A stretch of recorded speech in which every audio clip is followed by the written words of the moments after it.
Hello friends, welcome back to our channel. இந்த வீடியோவில் நம்ம என்ன பார்க்க போகிறோம்னு பார்த்தோம்னா, ஜூன் 15க்கான கரண்ட் அஃபேர்ஸ். ஃபர்ஸ்ட் ஒன் பார்த்தோம்னா, பாரதத்தின் புதுமை கண்டுபிடிப்புகள் என்ற மாநாடு எங்கு நடைபெற்றது? பிரான்சினுடைய நீஸ் நகரில் தான் நடைபெற்றது. சமீபத்தில் G7 மாநாட்டில் உச்சி மாநாட்டில் பங்கேற்பதற்காக பிரதமர் மோடி அவர்கள் பயணம் மேற்கொண்டிருந்தார். அந்த இடத்துல பிரான்சினுடைய நீஸ் நகரில் பாரதத்தின் புதுமை கண்டுபிடிப்புகள் அப்படின்ற மாநாடு நடைபெற்றது. இந்தியா பிரான்ஸ் புதுமை கண்டுபிடிப்பு ஆண்டாக 2026 அறிவிச்சிருக்காங்க.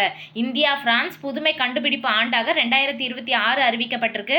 அதிக ஸ்டார்ட் அப் நிறுவனங்களை கொண்ட நாடுகளின் பட்டியலில் இந்தியா 3வது இடம் இருக்காங்க. அதிக ஸ்டார்ட் அப் நிறுவனங்களை கொண்ட நாடுகளின் பட்டியலில் இந்தியா 3வது இடத்துல இருக்காங்க. அடுத்து, விக்ஷித் பாரத் சங்கல்ப் சமாவேஷ் கூட்டம் எங்கு நடைபெற்றது? பெங்களூர்ல நடைபெற்றது. இந்த கூட்டம் எதற்காக அப்படின்னு பார்த்தோம்னா, நரேந்திர மோடி அவர்கள் பிரதமராக பொறுப்பேற்று 12 ஆண்டுகள் நிறைவடைந்ததை குறிக்கும் வகையில் இந்த கூட்டம் நடைபெற்றிருக்கு. அதாவது நரேந்திர மோடி அரசு பொறுப்பேற்று 12 ஆண்டுகள் நிறைவடைந்ததை குறிக்கும் வகையில் இந்த கூட்டம் நடைபெற்றது. விக்ஷித் பாரத் சங்கல்ப் சமாவேஷ் கூட்டம் பெங்களூர்ல நடைபெற்றது. அடுத்து, ரஷ்யாவிடமிருந்து கச்சா எண்ணெய் வாங்கியதில் சீனாவை அடுத்து 2ஆம் இடத்தில் உள்ள நாடு எது? இந்தியா தான் செகண்ட் பிளேஸ்ல இருக்காங்க. ஃபர்ஸ்ட் பிளேஸ்ல சீனா. கடந்த மாதம் $5.2 பில்லியன் அளவுக்கு கச்சா எண்ணெயை இறக்குமதி செஞ்சாங்க. $5.8 பில்லியன் அளவுக்கு ரஷ்யாவிடமிருந்து ஹைட்ரோ கார்பன் இறக்குமதி செய்யப்பட்டது. இவற்றில் 83% கச்சா எண்ணெய் தான் இறக்குமதி செஞ்சிருக்காங்க. அடுத்து பார்த்தோம்னா, காலை உணவு திட்டம் விரிவாக்கம் எந்த வகுப்பு வரை விரிவாக்கப்பட்டுள்ளது? 8ஆம் வகுப்பு வரை விரிவாக்கப்பட்டிருக்கு. இந்த திட்டம் முதலாக பார்த்தோம்னா 2022 செப்டம்பர் 15ஆம் தேதி அறிஞர் அண்ணாவினுடைய பிறந்த நாள் அன்று தொடங்கப்பட்டது. ஆகஸ்ட் 25, 2023ஆம் தேதி அரசு உதவி பெறும் தொடக்க பள்ளிகளுக்கும் இந்த திட்டத்தை விரிவாக்கம் செஞ்சாங்க.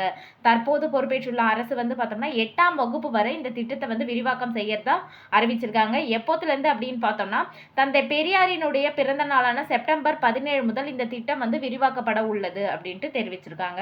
அடுத்து, தற்போது எந்த நாடு 16 வயதுக்குட்பட்ட சிறுவர்கள் மற்றும் குழந்தைகள் சமூக ஊடக பக்கங்களை பயன்படுத்துவதற்கு முழுமையான தடை விதிக்கப்படும் என அறிவித்துள்ளது?